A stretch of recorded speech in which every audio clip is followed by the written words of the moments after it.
changing the blades. First, flip off the wire guard that protects your blade bolt. This can be done with a screwdriver or use the Allen key as we just demonstrated. We then insert the shaft into the bolt. These bolts are done up to 18 mm, so they are tight. Give the handle of the Allen key a sharp shove. That will undo the bolt.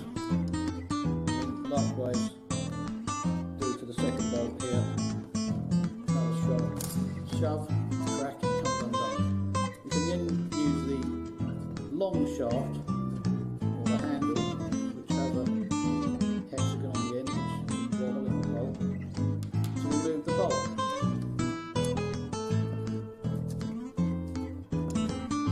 Keep the bolt safely.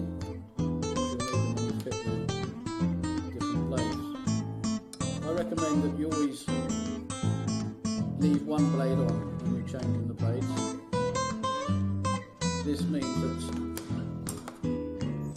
you have to put the new blade through the wire guard. If you take both blades off, it's possible to have the wire guard around the back.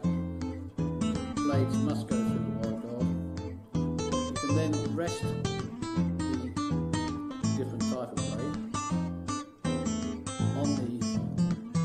blade on the left hand side of the saw. You can insert one of the bolts like shown. This is how I hold the bolt myself. Put it on the end of the handle of the Allen key, hold it on with one finger. You can insert it into the hole and tighten it up, hand tight like so. Give a little tweak on the end. Once they're tight like that, then you can use the Allen key to tighten them to the correct torque. This is achieved with the gap here between the shaft, which goes into the bolt, and the handle is completely closed. The two surfaces are touching. Do this to both bolts.